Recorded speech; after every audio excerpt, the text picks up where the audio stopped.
शिवरात्रि शिव शक्ति के मिलन का आध्यात्मिकता और प्रेम की एक कहानी है और इसी मिलन की इसी सृष्टि के इस रहस्य की हम बात करेंगे आज। यही मिलन हमारे अंदर भी है, हर पल हमारे श्वासों में। तो आज हम बात करेंगे कि एक ऐसी चीज़ जो हर सृष्टि का मूल है और जीवन का सत्य है, शिव और शक्ति के मिलन की कहानी है। वो मिलन जिससे सब कुछ शुरू हुआ, जिसमें सब कुछ चल रहा है और जिसमें सब कुछ विलीन होगा। तो शिव और शक्ति 2 नहीं, 1 हैं। कल्पना करें एक खाली कैनवस की, बिल्कुल खाली जिसमें कुछ नहीं है। अब उसको बनाने के लिए 2 चीज़ें चाहिए। एक ऐसी चीज़ कि कोई ऐसी सोच रखता हो, यानी एक ऐसी चेतना जो जानती है क्या बनाना है, और दूसरी ऊर्जा जो उसे बना सके। और वही है शिव, यानी चेतना, शुद्ध, शांत, स्थिर। और शक्ति है वही ऊर्जा, गतिशील, सृजनशील, क्रियाशील। बिना शक्ति के शिव अधूरे हैं और बिना शिव के शक्ति अधूरी है। यानी एक कहावत है कि शिवः शक्त्योर्युक्तो यदि भवति शक्तः प्रभवितुम्।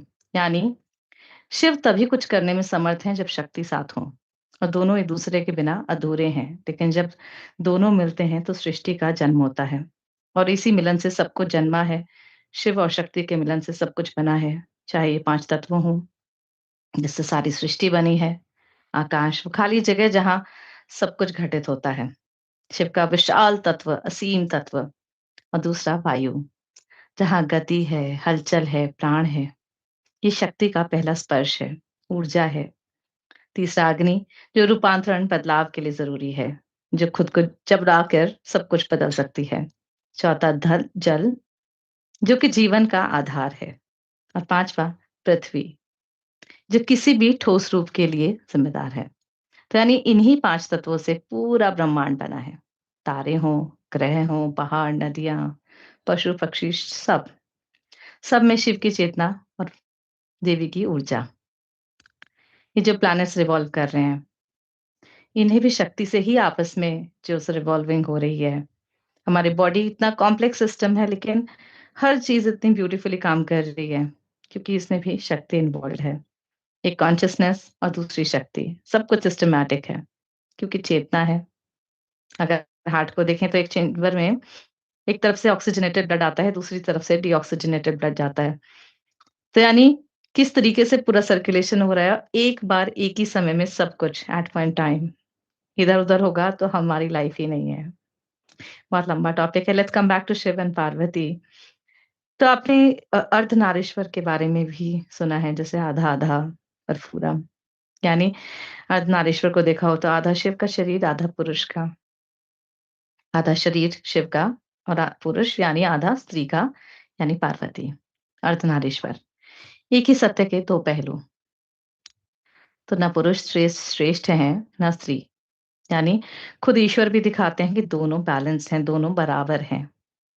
शिव में शांति, धैर्य, विवेक, और शक्ति में ऊर्जा, करुणा और सृजनशीलता। यानी एक आदमी को न सिर्फ कठोर होना चाहिए और औरत को न सिर्फ कोमल। एक बैलेंस होना बहुत ज़रूरी है। लाइफ बैलेंस चाहती है। बोलना, सुनना, देना, लेना, हर चीज़ का बैलेंस। शिव शक्ति का भी यही संदेश है, बैलेंस। एक कहानी है, नीलकंठ की कहानी। सबने सुनी होगी, लेकिन थोड़ा-सा एक डिफरेंट वे में मैं उसका एक अपना वर्ज़न बताऊँगी आपको। तो बहुत समय की पहले की बात है, देवता-असुर दोनों में फाइट हुई, दोनों अमृत चाहते थे, अमर बनने वाला रस। समुद्र को मतने का फैसला किया, मंदराचल पर्वत को मतनी बनाया, वासुकी नाग को रस्सी बनाया, मतना शुरू किया, निकला विष। चाहते थे अमृत, लेकिन निकला विष, और उस विष से पूरी सृष्टि जलने लगी। ब्रह्मा जी के पास गए, बोले कि कुछ करिए। तो उन्होंने कहा शिव जी के पास जाओ। शिव जी ने कहा लाओ मैं पी लेता हूँ। उन्होंने पिया, और माँ ने उनके गर्दन पर हाथ रखकर उसे वहीं रोक दिया। वो विष उनके गले में रह गया और उनका नाम बना नीलकंठ। तो जैसे ये विष निकला, जैसे ये मथा गया सब कुछ, ऐसे ही जो हमारा जीवन है, हमारा जो शरीर है, ये भी एक तरीके का सागर है, और इसके अंदर भी रोज़ समुद्र मंथन होता है, इसी तरीके से जैसे उस सागर में होता है। अनगिनत भाव, अनगिनत विचार, ये जो हमारी रीढ़ की हड्डी है, स्पाइन, जहाँ से पूरे शरीर को ऊर्जा मिलती है। ये है मंत्राचल पर्वत और वासुकि नाग है हमारी कुंडलिनी शक्ति। वो सर्पिणी ऊर्जा जो मूलाधार में सुप्त है, जब हम साधना करते हैं, प्राणायाम करते हैं तो जागृत होती है। और देवता और असुर हमारे पॉजिटिव और नेगेटिव विचार दोनों मिलके हमारे मन को मथते हैं। कभी अच्छा सोचते हैं, कभी बुरा, कभी प्रेम, कभी क्रोध और ये मंथन चलता रहता है। जब मंथन गहरा होता है तो पहले निकलता है विष, यानी हमारे अंदर का अंधकार, हमारे दर्द, हमारी पेन, हमारी हेट्रेड, हमारे वो भाव जो हम कभी बाहर निकालना नहीं चाहते और इन पर हमने पिछली बार बात की थी इमोशंस के लिए। जी हाँ, वो पुरानी यादें, वो सब चीज़ें जो हम दबाना चाहते हैं, लेकिन वो निकलती हैं और हम कहते हैं, "अरे! ध्यान करना ही नहीं चाहिए।" लेकिन जब हम साक्षी बनकर उन्हें देखते हैं, दबाते नहीं हैं, भागते नहीं हैं, बस ऑब्जर्वर लाइक शिवा निर्भय होकर पीते हैं उस अनुभव को और शक्ति की ऊर्जा अपनी प्राण शक्ति से उसे अपने बॉडी को, अपने मन को, अपने हार्ट को, अपनी सोल को टॉक्सिक नहीं होने देते। एक्सेप्ट करते हैं उन फीलिंग्स को। तो वो फीलिंग्स हमारी आत्मा तक नहीं पहुँचती, हमें हर्ट नहीं करती, हमारे साथ नेक्स्ट बर्थ्स में ट्रैवल नहीं करती। धीरे-धीरे, धीरे-धीरे एक्सेप्टेंस आती है और फिर वो धीरे-धीरे फेड अवे होने लगती हैं। अगर जो इंसान ध्यान नहीं करता, तो क्या कहेगा? चलो बदला लेता हूँ उससे, चलो उसे 2 बातें कह देता हूँ, चलो उसके साथ ऐसा करता हूँ, वैसा करता हूँ। लेकिन जब हम शिव और शक्ति के साथ जुड़ते हैं, तो फिर हम उन भावों को एक्सेप्ट करते हैं, उस विश को स्वीकार करते हैं। जैसे शिव ने ये नीलकंठ महादेव के रूप में शिव ने विष को स्वीकार किया और यही विष फिर हमारे अंदर अमृत का अनुभव लाता है, क्योंकि वो विष का ज़हर अंदर नहीं गया, अब पेन नहीं हो रहा, अब आपको ये फीलिंग्स, ये इमोशंस हिला नहीं रहे हैं, आपने उसे एक्सेप्ट कर लिया है। और जब फिर अमृत आता है शांति का, पीस, क्लैरिटी, करुणा, कंपैशन, जिस इंसान से हमें नफ़रत थी, जिस इंसान ने हमें दर्द दिया, अब हम उसे फ़ॉरगिव करते हैं, माफ़ करते हैं। पिछली बार बात की थी, बहनों ने बताया था। तो शिव और शक्ति के संतुलन से ही ये संभव है।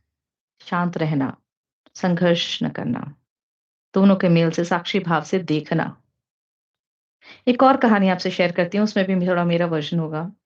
तो एक शिकारी था, बहुत शिकार करता था, ब्रूटल, जंगल में जा रहा था और एक दिन शिकार करते-करते पेड़ पे चढ़ गया। क्रुद्र नाम था, सच्ची कहानी ऐसे माइथोलॉजी में है। तो उस दिन शिवरात्रि की रात थी, तो उसने कहा भई अभी तो मेरा ही शिकार ना हो जाए, मैं पेड़ पे चढ़ जाता हूँ और अपनी ही रक्षा करता हूँ। अब पेड़ के नीचे था शिवलिंग, रात को भूख लग रही है, कुछ खाया नहीं है, जंगल में है। भगवान से कह रहा है भई बचाओ मुझे, रक्षा करो। हिलता-डुलता है तो बेलपत्र का पेड़ है, नीचे गिर रहे हैं शिव जी के ऊपर बेलपत्र। तो सुबह उठता है तो देखता है कि भई अरे! ये तो बेलपत्र चढ़ गए हैं भोलेनाथ पे और देखता है कि भोलेनाथ माँ पार्वती प्रकट हुए।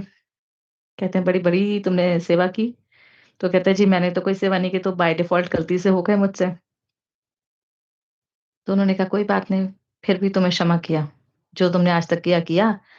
अब तुमने अनजाने में भी मेरी पूजा की, तो अब तुम अच्छे कार्य करो। तो उसने सोचा मैंने तो अनजाने में पूजा की थी, मैंने तो कोई ऐसे ध्यान से, कोई भावना से भी नहीं की, तो भी मुझे माफ़ कर दिया, तो भी मेरे गलत काम काट दिए। अब सोचो इस कहानी का भाव और ये कहानी अक्सर कही जाती है, बताई जाती है कि भई 2 बेलपत्र के पत्ते हैं, जब उसने गलती से उससे चढ़ गए तो उसे क्षमा कर दिए गए उसके इतने पाप। तो अगर हम भावना से चढ़ा देंगे, तो फिर प्रभु कैसे प्रसन्न होंगे? तो परमात्मा को हमारे प्रयास की नहीं, हमारी भाव की परवाह है। हम अक्सर सोचते हैं मेरे पास समय नहीं है पूजा का, मैं क्या करूँगा? ऑफ़िस जाना है, इतने काम करने हैं।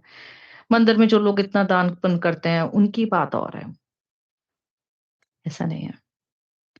शिवरात्रि पे आजकल एक ट्रेंड और है कि लोग जल चढ़ाने की इतनी भीड़ में लग जाते हैं कि लोटे पे लोटा, लोटे पे लोटा, कई बार 1-2 लोटे शिव जी पे भी लग जाते हैं।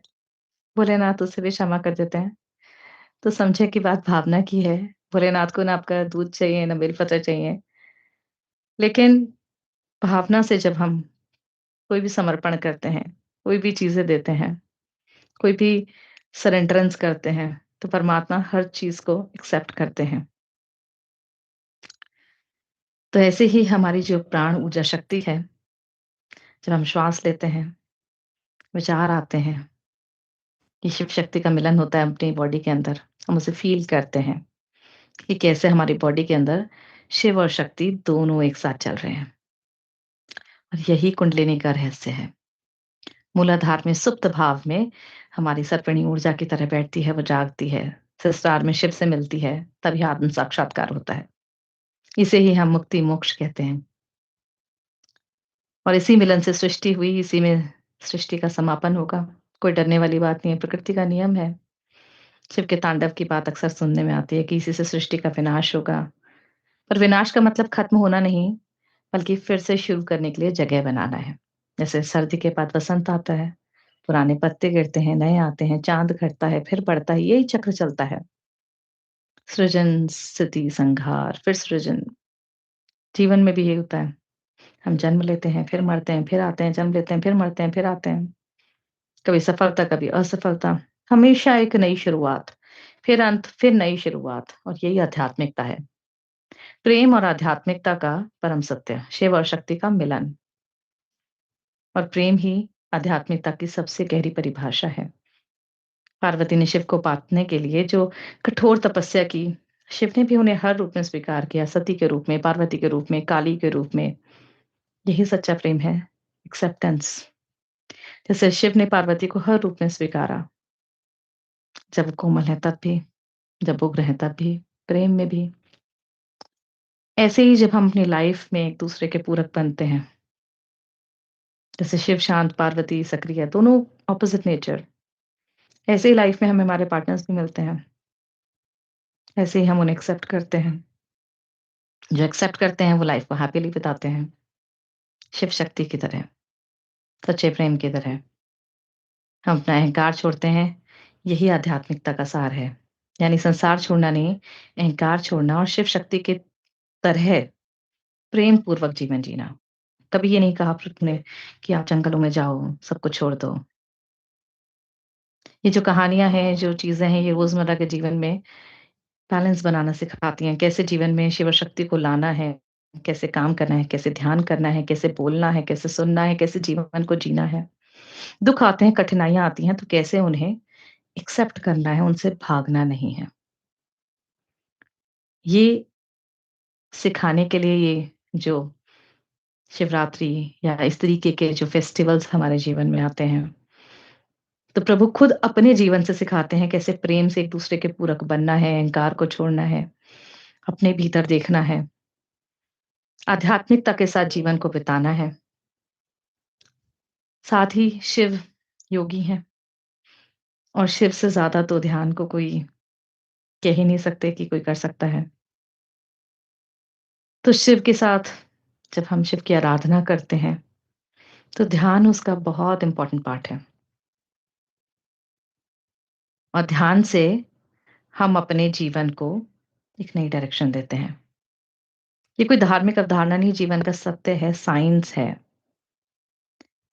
तो किस तरीके से हमें ध्यान करना चाहिए? स्पेशली शिवरात्रि की रात को कहा जाता है कि पूरी रात हमें नॉर्मली ध्यान करना चाहिए। वैसे कुछ स्टार्स के लिए भी कहते हैं कि इस दिन स्टार्स कुछ इस तरीके से अलाइन्ड होते हैं कि जब हम ध्यान करते हैं तो मल्टीपल टाइम्स आपको वो एनर्जी फ़ील होती है, वो आप कनेक्ट फ़ील करते हो और lot of people get connected, get kundalini जागृत on these kind of dates. तो मैं तो ये कहूँगी कि मैं इस सेशन को आज बहुत ज़्यादा नहीं खींचूँगी और थोड़ा-सा और आपके साथ बात करके हम आज के सेशन के बाद हम आज रात बैठें, ध्यान करें और यूट्यूब पे भी ये सेशन लाइव चल रहा है, तो जो महात्मा इस ग्रुप में बैठे हैं, वो तो सभी ध्यानी हैं और आई एम श्योर वो आज की रात ध्यान डेफ़िनिटली कर रहे होंगे। लेकिन जो लोग नहीं हैं, वो शिवरात्रि की इस बात को अगर सुन रहे हैं, जान रहे हैं, तो फिर इस रात को आज वेस्ट ना करें। कोई जागें आज की रात, ऐसी कोई बातें करके ये सब चीज़ें वेस्ट ना करें। अपनी चेतना को जगाने की कोशिश करें, ध्यान करें। ध्यान का मतलब है रुकना, ठहरना। अपनी श्वासों को देखना, अपने विचारों को देखना, उनमें उलझना नहीं, जैसे आकाश के बादल आ रहे हैं, जा रहे हैं, ऐसे ही जस्ट वॉच करना है। आप बालकनी से खड़े होते हो, नीचे गाड़ियाँ आते-जाते देखते हो, तो बस ऐसे ही थॉट्स को आते-जाते थॉट्स को ऑब्ज़र्व करें। जैसे शिव आदि योगी हैं, वो सिखाते हैं कि ध्यान करें, ध्यान में इस परमात्मा के साथ कनेक्ट करें। तो डेफ़िनेटली हमें भी शिवरात्रि पर बिल्कुल शांत भाव से अपने आप को सरेंडर मोड में करके ध्यान करना है।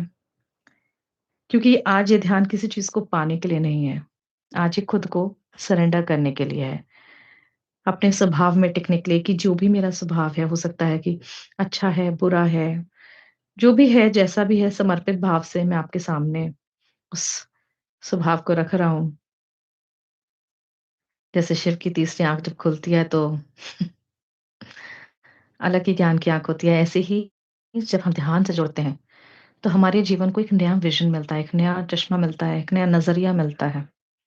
तो इसलिए ध्यान के साथ जुड़ें, समय निकालें थोड़ी देर का और जुड़ें। तो इन्हीं शब्दों के साथ मैं आप सबके सामने अपने भाव रख रही हूँ और मैं चाहूँगी कि थोड़ा-सा हम इस पे बात करें और फिर अपने-अपने जगह पे स्थान पर ध्यान करें, चाहे अभी या बाद में। जी। जी, बिल्कुल थैंक यू सो मच वाक़ई ही मतलब यही बातों को हमें समझना है। अगर हम ध्यान मार्ग पे या ज्ञान मार्ग पे है, तो बाकी लोगों लोगों की तरह मतलब शिवरात्रि को एक शिव का फेस्टिवल ही ना समझ के अपने भीतर क्या है, क्या चल रहा है, अपने भीतर कैसे शिव और शक्ति का मिलन होता है, वो भी जानने का प्रयास करना है। जब हम ध्यान वगैरह की शुरुआत करते हैं, आध्यात्मिक मार्ग पे आते हैं, तब हमारे भीतर जैसे ऊर्जा इकट्ठा होना चालू होती है, तो मूलाधार चक्र से लेके धीरे-धीरे अपने भीतर जो हमारा स्पाइनल कॉर्ड बोलते हैं जिसको, वहाँ पे भरना चालू होके धीरे-धीरे ऊपर की ओर बढ़ती है। वैसे ही मूलाधार चक्र से चालू होके स्वादिष्टान चक्र के होते हुए धीरे-धीरे जैसे-जैसे ऊपर उठती है, वैसे-वैसे हमें अलग-अलग मतलब परिस्थितियों से गुज़रना होता है और अलग-अलग चीज़ें हमारे जीवन में आती है और घटित होती है। जब हम रेडी होते हैं तब हमारी जो एनर्जी है वो धीरे-धीरे जैसे और हायर डायमेंशंस में और हायर चक्रास में पहुँचती है, तब जब वो विशुद्धि चक्रा से होते हुए जब हमारे आज्ञा चक्र तक पहुँचती है, वहाँ मतलब हमारे भीतर जो हमारा शिव स्वरूप है वो विराजमान होता है वो और वहीं जब शक्ति पहुँचती है तब उन दोनों का वहाँ पे मिलन होता है और उसी को ये शिवरात्रि के रूप में मनाया जाता है। और यही मतलब है शायद काफ़ी लोगों ने को महसूस किया होगा और उस बात का कांसेप्ट बन के ये महाशिवरात्रि का कांसेप्ट शायद आया होगा। और जो ये हाँ। मतलब दिन भी बहुत ऐसे स्पेशल होते हैं मतलब जैसे कि साल के भीतर जो भी मून के और सन के हिसाब से जो साइकिल्स चलते हैं, उसमें से आज की जो रात्रि का टाइम होता है वो मतलब आत्म जागृति के लिए हमारी ऊर्जा बढ़ाने के लिए बहुत महत्वपूर्ण होता है। तो आज को मतलब जितना हो सके उतना ध्यान तो वैसे हम हर रोज करते हैं, लेकिन आज का दिन स्पेशल होता है। मतलब काफ़ी बार पहले हम ऑलरेडी फुल नाइट मेडिटेशन वगैरह कर चुके हैं, लेकिन अभी ये सारी चीज़ें तो हर साल पॉसिबल नहीं होती है। लेकिन जितनी ही देर हम बैठ सकते हैं, कम से कम मतलब 12 बजे तक या उसके बाद तक या उ उतना भी ना हो पाए तो आधा घंटा, पौना घंटा, 1 घंटा तक मेडिटेशन करके अपने भीतर कहाँ है मतलब अपने भीतर ढूँढना है, कहाँ है शक्ति और जो मतलब अगर साक्षी भाव से देखेंगे कि तो बिल्कुल बहुत जल्दी से हम महसूस कर पाएँगे कि हमारी ही भीतर सारी चीज़ें होती है और हमारा ही जो वास्तविक स्वरूप है, उसको ही मतलब हम शिव शक्ति के रूप में देखें या हमारी ही कॉन्शसनेस के रूप में, हमारी चेतना के रूप में देखें। तो यही भाव रख के अगर हम मेडिटेशन, ध्यान या आध्यात्मिक मार्ग पे आगे बढ़ते हैं, तो मतलब बहुत जल्दी से हमारा आध्यात्मिक विकास होता है, साथ-साथ में अपने फिज़िकल लाइफ़ में भी शुरुआत में हो सकता है थोड़ा बहुत ऐसे उतार-चढ़ाव आए, लेकिन वो हमारे ही मतलब अकाउंट्स होते हैं जो हम क्लियर करते हैं, कार्मिक अकाउंट्स जिसको बोले। वो क्लियर होने के बाद में धीरे-धीरे बहुत अच्छी एक लाइफ़ हमारी आ जाती है, तो बस वही कामना करते हैं।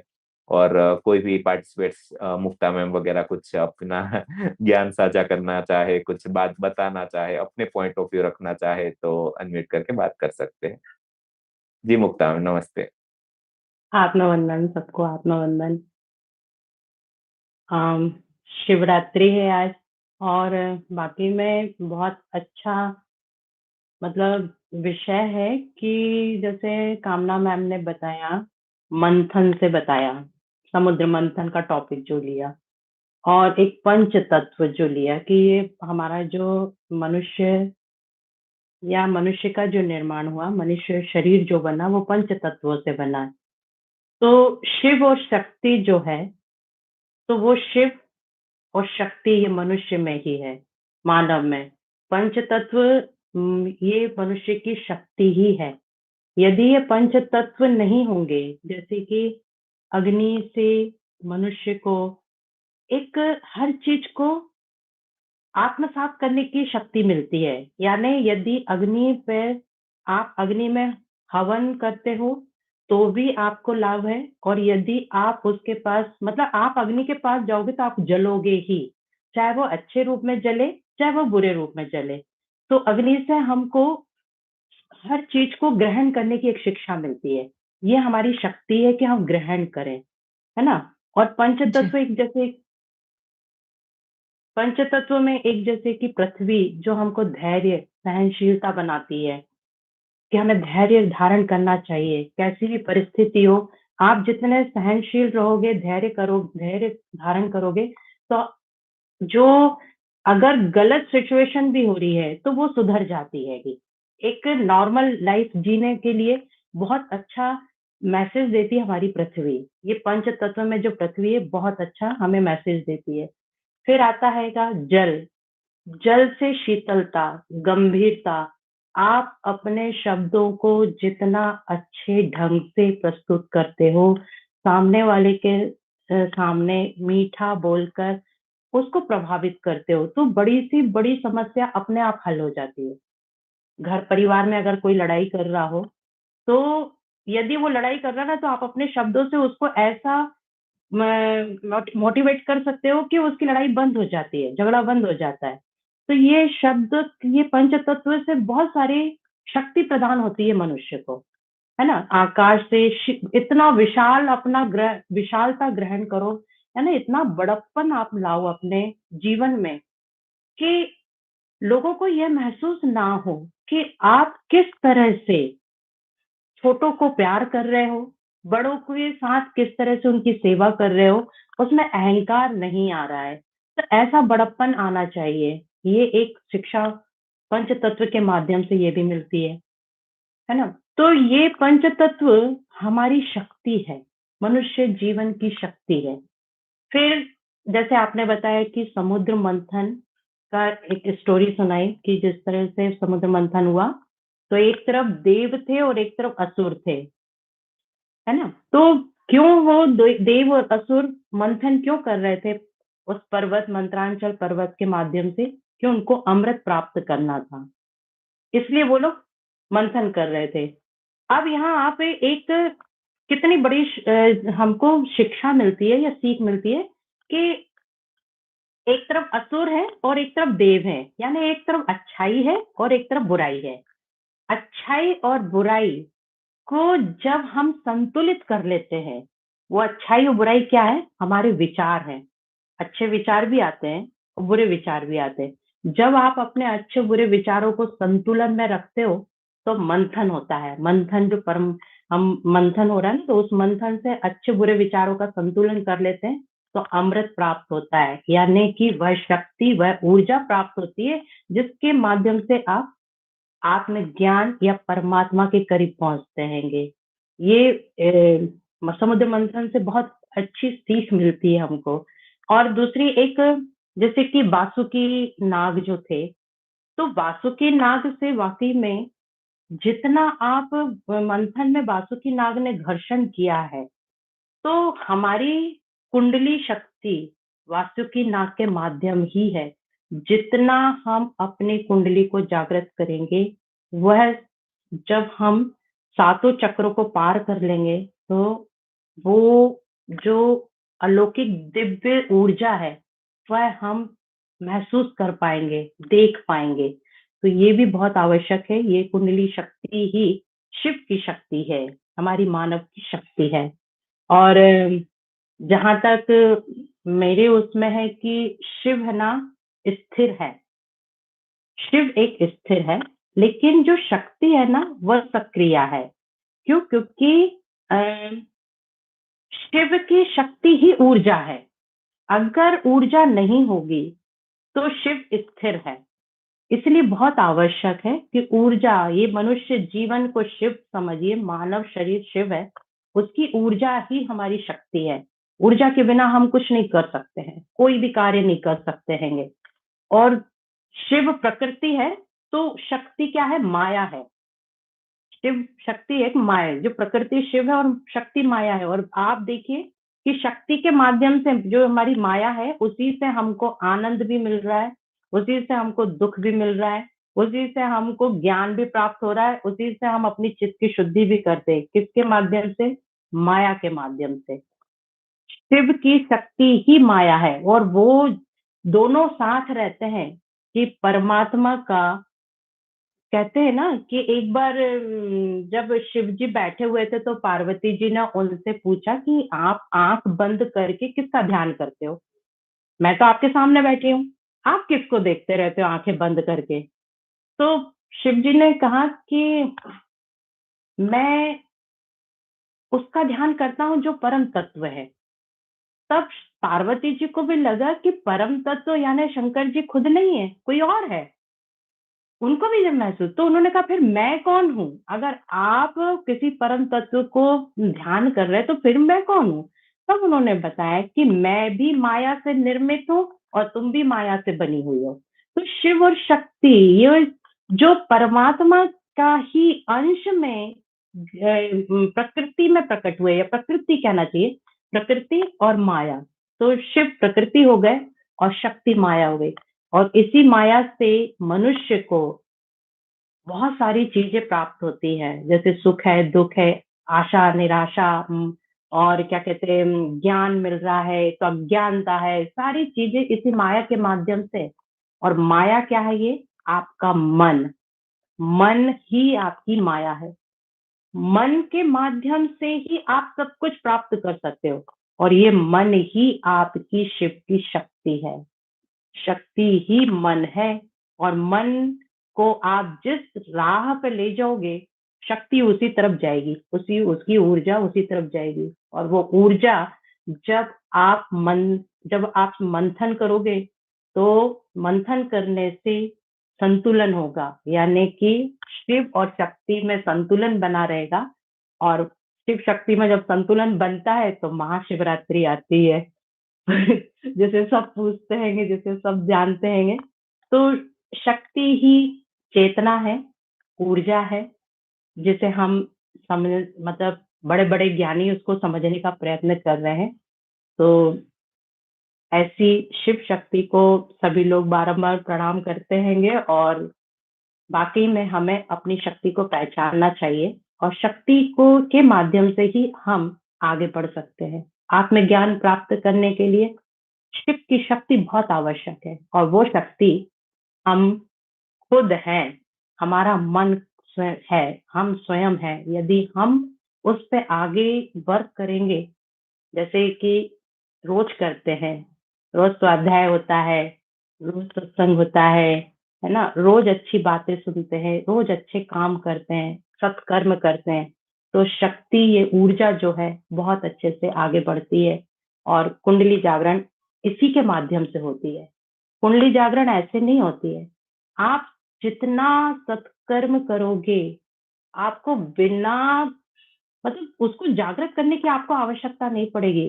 जितना आप सत्संग करोगे, जितना आप ज्ञान प्राप्त करोगे, आपकी कुंडली देखिए कि धीरे धीरे धीरे अपने आप जागृत होगी। और ये शक्ति ही, कुंडली जो बनी हुई है, कुंडली कुंडली ही जो शक्ति हमारी, वो जागृत हो जाती है, सहस्रार तक पहुंच जाती है। बाकी तो जितना मुझे नॉलेज है मैंने उतना बताया, और पता नहीं क्या क्या मन में आता रह रहा है, वो सुनाती जा रही हूँ। तो एक आप चीज़ बताइए। जो मैं आपसे पूछूँगी या कहूँगी, बात करूँगी। हम्म, जैसे आपने अभी, जैसे हम बात में जैसे कहा कि जैसे पार्वती जी ने कहा कि आप किसका ध्यान करते हो, मैं तो आपके सामने बैठी हूँ। तो उन्होंने कहा कि मैं परम तत्व का ध्यान करता हूँ। हालाँकि जैसे मुझे ऐसा लगता है कि जैसे शिव या विष्णु या ब्रह्मा या जितने भी मेल आइकॉन्स हैं, तो वो सभी परम मुझे ऐसा मतलब ऐसा एक थॉट है कि वो सभी परम तत्व के या सुपर कॉन्शसनेस या चेतना का एक रूप है और जितने भी फीमेल आइकन्स हैं, मतलब वो एनर्जी यानी शक्ति का रूप है और अल्टीमेटली जो अ, सुपर कॉन्शसनेस है जैसे अगर शिव मान लो ध्यान भी करते हैं या एक कहें कि जैसे हम कहते हैं ना कि भाई हम मैंने कहा कि हम में भी शिव और शक्ति है, चेतना और शक्ति है। तो ऐसे ही जो हायर लेवल पे जो कॉन्शसनेस है, चेतना है और फिर प्रकृति है, उसी से सब कुछ इमर्ज्ड है। तो आई थिंक सब आपस में इंटरट्वाइंड है मतलब देखने में हमें ऐसा लगता है जैसे स्टोरीज़ कभी हम राम-सीता की कर लेते हैं, कभी विष्णु-लक्ष्मी की करते हैं, कभी शिव-पार्वती की करते हैं, बट एक्चुअल में अगर हम बेस कॉन्सेप्ट माने, जैसे हमने कहा 5 तत्व मान लिए, एक हमने आत्म तत्व मान लिया, एक परमात्म तत्व माना, तो एक परमात्म तत्व में भी एक मेल एनर्जी मान ली चेतनता या चेतना या सुपर कॉन्शसनेस और एक फीमेल एनर्जी जो प्रकृति, शक्ति या जो उस तरीके से तो क्या इसमें आपका क्या थॉट है इस बात के ऊपर? ये जो है बिल्कुल कहना चाहिए कि सही है। इसलिए क्योंकि ये जैसे कि फीमेल और मेल के बिना सृष्टि का संचार नहीं हो सकता है। सृष्टि निर्माण ही उससे हुई है, एक तो। और दूसरी चीज़ है कि जो नर और नारी हैं, मतलब जैसे कि शिव ने ही बताया कि अर्धनारीश्वर का जो रूप रख के हमें बताया, समझाया कि नर नारी समान ही है, कार्य हुँ। उनके समान है, एक के बिना दूसरा कार्य नहीं कर सकता है। ये उन्होंने बहुत अच्छा संदेश दिया है। हुँ, हुँ। और जैसे कि माया, क्योंकि मैं मतलब बहुत बार मैंने ये बात सुनी थी, किसी सत्संग में सुना था कि एक बार राम जी से लक्ष्मण जी ने पूछा कि आप किसका ध्यान कर रहे हैं? तो राम जी ने ये उत्तर दिया कि मैं उस परम तत्व का ध्यान कर रहा हूँ। अब लक्ष्मण जी ने कहा कि परम तत्व से यानी परमात्मा तो आप स्वयं हैं, तो आप किसका ध्यान कर रहे हैं? और एक बार नारद जी ने भी विष्णु जी से यही प्रश्न पूछा था कि विष्णु जी आंखें बंद करके बैठे हुए हैं, मतलब शैया पर, अपनी शेष शैया पर उनका चित्र इसी तरह से दिखाया जाता है। तो नारद जी ने भी उन्होंने से पूछा था कि आप आंखें बंद करके किसका ध्यान करते हैं? यदि आप लक्ष्मी जी का ध्यान करते तो लक्ष्मी जी तो चरणों में है, तो फिर आप किसका ध्यान करते? तो विष्णु जी ने भी यही बोला था कि मैं उस परम तत्व यानी परमात्मा का ध्यान करता हूँ। अब ये तो जब ये सत्संग सुना तो मैं भी थोड़ी सी विचार में आ गई, यानी चिंतन करा मैंने कि जब स्वयं भगवान है और भगवान खुद बोल रहे हैं कि मैं उस परम तत्व का चिंतन कर रहा हूँ, तो फिर परमात्मा है कौन? कौन है परमात्मा? यदि विष्णु भी, शंकर जी भी, राम जी भी किसी का चिंतन कर रहे हैं, किसी को ध्यान कर रहे हैं, तो फिर वो परमात्मा कौन है? तब जो समझ में आया उसके अनुसार निर्विकार जो है, निराकार है, जो परम, जो पूरी सर्वव्यापी है, कण कण में जो व्याप्त है, जिसकी ऊर्जा से पूरे संचार चल रहा है, सृष्टि चल रही है, हर हर हमारा रोम रोम भी उसी के माध्यम से चल रहा है। यानी कि हर प्राणी में, हर सृष्टि के जितने भी उपादान हैं, जितनी भी चीजें हैं, सब उसी के माध्यम से चल रही। तो ये कौन है फिर? राम, विष्णु, ये शंकर जी फिर कौन है? कहाँ से आ गए? अगर वो चीज है, सर्वव्यापी है, तो फिर ये क्या है? तभी भगवान उस परम तत्व ने कि सृष्टि का निर्माण करने के लिए संचालन की भी तो आवश्यकता होती है। जैसे कि प्रधानमंत्री को अपने देश को चलाने के लिए कुछ मिनिस्टर बनाने पड़ते हैं ना, तो इसी तरह से उस परम तत्व को भी इस सृष्टि को चलाने के लिए कुछ ऐसे निर्माण की आवश्यकता पड़ी कि संहार भी हो, पालन भी हो, सृष्टिकर्ता भी हो। तो ऐसे 3 गुणों को उन्होंने बनाया और उन 3 गुणों के माध्यम से ही ये सृष्टि का संचालन चल रहा रहेगा। तो इस तरह से वो जो निराकार है, परम तत्व है, जिसे आत्मज्ञानी खोज रहे हैं, जिसे हम भी खोज रहे हैं, ध्यान करके पता लगाते हैं, जब ध्यान में आते हैं, वो समाधि में जब पहुंचते हैं तो वो एक हो जाते हैं। जब वो जो शिव और शक्ति जब एक हो जाती है, तब ही वो आत्मज्ञान प्राप्त होता है।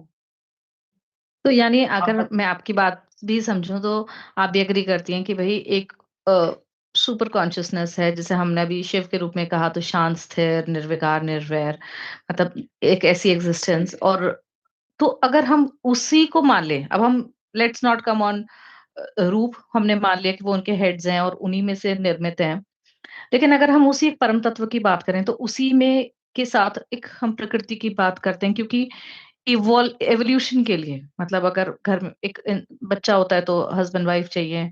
ऐसे संसार में जब संसार उत्पन्न हुआ तो परमात्मा ने, परम तत्व ने अपने अंदर से प्रकृति बनाई और प्रकृति से फिर हर चीज का उत्पादन हुआ। तो कहते हैं कि भाई ये जो हर चीज है वो चेतना और प्रकृति इनकी, यानी कॉन्शियसनेस और प्रकृति इन या एनर्जी जो हम कह लेते हैं कि इनकी इनसे डिराइव्ड है। तो इसे हम डुअलिटी कहते हैं, जैसे द्वैत और अद्वैत में वहां आ रही हूँ। तो क्या हम ये कह सकते हैं कि द्वैत से अद्वैत है और अद्वैत से फिर वापस द्वैत में चला जाता है सब कुछ, तो द्वैत और अद्वैत एक ही है? क्या हम इसे ऐसा कह सकते हैं? मतलब ये एक इस हाँ, पे कोई। जहाँ क्योंकि द्वैत, जैसे कि भागवत पुराण में एक सुखदेव जी जो थे, जिन्होंने राजा परीक्षित को भागवत 7 दिन की सुनाई थी, है ना? तो हुँ, सुखदेव जी जो जन्म जब हुआ था ना, तो बिल्कुल जन्म होते से ही वैरागी बन गए थे, होते से। उन्होंने हुँ, हुँ, जन्म ही इस उद्देश्य से लिया था कि प्रभु आपकी माया मुझे मतलब नहीं छूना भी नहीं चाहिए, तभी मैं हुँ, हुँ, जन्म लूंगा। और वो जन्म लेते से ही वैरागी हो गए। लेकिन ऐसी पौराणिक कथा सुनी है कि भागवत में बताई गई है कि जब व्यास जी ने इस भागवत पुराण का, महाभागवत पुराण का जब निर्माण किया, तो उनको लगा कि अब इसको सुनाएगा कौन, इसका इसके बारे में लोगों को प्रचार कौन करेगा। और उनको पता था कि सुखदेव जी जैसा अवधूत कोई नहीं है ऐसा। हुँ, तो उन्होंने अपने शिष्यों के माध्यम से कृष्ण का वर्णन इस श्लोकों के माध्यम से सुनाया। और वो जो निर्विकारी हैं, अवधूत है, जो सुखदेव जी जो समाधि में बैठे हुए थे, वो जैसे उनके कान में ऐसे कृष्ण के रूप का, उनकी लीला का वर्णन उस श्लोक के माध्यम से, उस दोहे के माध्यम से कान में पड़ा, तो उनकी आंखें खुली और उन्होंने देखा और समझा कि परमात्मा जो निर्विकार है, वो इतना सुंदर कैसे हो सकता है? कैसे सुंदर हो सकता है? जो परम तत्व कैसे हो सकता है? फिर इसके बाद जब उनके कार्यों का वर्णन के बारे में सुना, तो बोले कि परमात्मा इतना सुंदर कार्य भी करता है। तो नहीं, ये तो मुझे पूरी जानकारी इसकी लेना आवश्यक है। फिर वो किसके पास गए? व्यास मुनि के पास गए। और व्यास मुनि से उन्होंने पूरी भागवत सुनी। उसको सुनकर, यानी अद्वैत से द्वैत पर आए वो, है ना? क्यों आए? क्योंकि जहां तक है ना, जितने भी अद्वैत वाले सन्यासी या ऋषि मुनि हैं, अद्वैत द्वैत का निर्माण कैसे होता है? परमात्मा अद्वैत है, निराकार है, ये तो निश्चित है। क्योंकि देखिए, सगुण रूप में कैसे आ गया, फिर कैसे दिखता है? ये एक भक्त की, एक कहना चाहिए जो आप और हम जैसे या बहुत उच्च कोटि के भक्त की प्रेम के कारण बहुत परमात्मा, सुंदर। हाँ, यही मैं सुनना चाह रही थी। बताइए, बताइए। जी। जो परमात्मा है ना, वो सगुण रूप में आकर दर्शन देता है, लीला जी, जी। करता है, धाम बनाता है, उनके साथ रहता है। तो ये किसके कारण होता है? संतों के या भक्त के प्रेम के कारण वो जन्म लेते हैं, मतलब अवतार लेते हैं, उनके प्रेम के कारण होता है। बोथ साइड्स, मतलब भक्त को भी परमात्मा का एनविजन इसीलिए हाँ, कि भई वो परमात्मा को किसी रूप में तो प्यार करेगा ना। मतलब अगर मैं कहूँ कि मुझे संतान प्रेम है, लेकिन जब तक मेरे सामने संतान नहीं है, मैं उसको कैसे वो संतान प्रेम कर सकती हूँ। हस्बैंड, आप कहोगे कि भई मैं एक लवर या हस्बैंड या जो भी आपको एक साथी का, जीवन साथी का प्रेम है, जब वो सामने आएगा तभी आप वो प्रेम दिखा सकते हो। तो वो जितने भी प्रेम, जब प्रभु का रूप चाहे निर्विकार रूप है, चाहे निराकार रूप है। पर जब तक आप उसे रूप में नहीं देखोगे तो वो निहारोगे नहीं, वो आनंद नहीं लोगे, भक्ति का आनंद नहीं उठाओगे, तो फिर वो द्वैत से अद्वैत, दोनों भक्त और प्रभु दोनों की लीला है। तो द्वैत से अद्वैत, अद्वैत से बिल्कुल। द्वैत, जो मूर्ति रूप में भी अगर आप कोई बहुत पूजा पाठ करता है तो धीरे-धीरे वो अद्वैत में से मतलब द्वैत से अद्वैत में पहुँच जाता है, क्योंकि फिर वो होलसमली देखता है उसको, हर जगह परमात्मा हर जगह विजिबल दिखता है। और जो होलसमली देखता है फिर वो थोड़े से द्वैत में आ जाता है कि आप यहाँ दिख रहे हो और मैं आपको पल-पल आपके साथ कम्युनिकेट कर रहा हूँ, बात कर रहा हूँ, आनंद ले रहा हूँ। तो ये छोटा बहुत सुंदर यही बात मैं सुनना चाह रही थी आपसे। जी, तो जी, बिल्कुल। जी। ये ये जो आदि शंकराचार्य जी भी बहुत ज्ञानी और बैरागी थे। वो तो निराकार ब्रह्म को ही मतलब कहना चाहिए कण-कण में देखते थे, लेकिन वो खुद भी स्वयं बोलते थे इस चीज़ को। उनकी जो भज गोविंदन पुस्तक है, मतलब ग्रंथ है, उसमें उन्होंने स्वयं बताया है कि परमात्मा को पहचानने के लिए आपको एक आधार की आवश्यकता पड़ेगी ही। बिना आधार के आप परमात्मा पे नहीं पहुँच सकते। और यदि आप उसका एक सुंदर चित्रण करते हो, तो सुंदर चित्रण की छवि जब आपके मन मस्तिष्क में बसती है ना, तो उसी के माध्यम से आप निराकार ब्रह्म को बहुत आसानी से समझ सकते हो। अब वो आदि शंकराचार्य जी इतने बड़े ज्ञानी, इतने बड़े बैरागी, लेकिन मानसिक सेवा करते थे प्रतिदिन। क्यों करते थे? कि वो खुद बोलते थे, यदि मैं उसको एक आधार मानकर यदि नहीं भजूंगा तो मैं अहंकारी हो सकता हूँ, या मैं अपने ज्ञान का मतलब उनको अहंकार ज्ञान कि मेरे से बड़ा कोई ज्ञानी नहीं है, इस तरह से जब हम एक सगुण रूप में आते हैं ना, तो क्या होता है, वो भक्त मानसिक प्रेमी पूजा बन पे जाता है। बताइए, मानसिक पूजा पे बताइए, आपने जो मानसिक पूजा की बात की, कि क्या जैसे अब आज शिवरात्रि है, तो आप किस पूजा को मानसिक पूजा कहेंगी? जो हम ध्यान कर रहे हैं उसे, या जो अगर हम किसी ने रुद्राभिषेक किया उसे, या फिर जो कोई कहीं जाके सेवा करता है उसे? आप किसे इनमें से मानसिक पूजा का रूप देंगी? हमने सेवा करी, ये हमने सत्कर्म किया। हमने कोई कार्य ऐसा किया कि हम सत्कर्म करके यदि किसी का भला करते हैं, कल्याणकारी करते हैं, तो ये आत्मज्ञान की जो 3 प्रक्रिया होती है ना, आत्मज्ञान कैसे प्राप्त होता है? यदि व्यक्ति सत्कर्म करे, ज्ञान प्राप्त करे और हमेशा परमात्मा का ध्यान करे, तो उसे आत्मज्ञान प्राप्त करने में ज़्यादा समय नहीं लगेगा, ऐसा रहता है। ऐसा संत बताते हैंगे। तो सत्कर्म, सेवा करना सत्कर्म होता है। कल्याणकारी कार्य करना ही हमारा मनुष्य जीवन का परम धर्म है। और इस ध्यान के माध्यम से ही हम मानसिक सेवा यानी उस परमात्मा पर पहुंचते हैं, वही हमारा मानसिक सेवा है।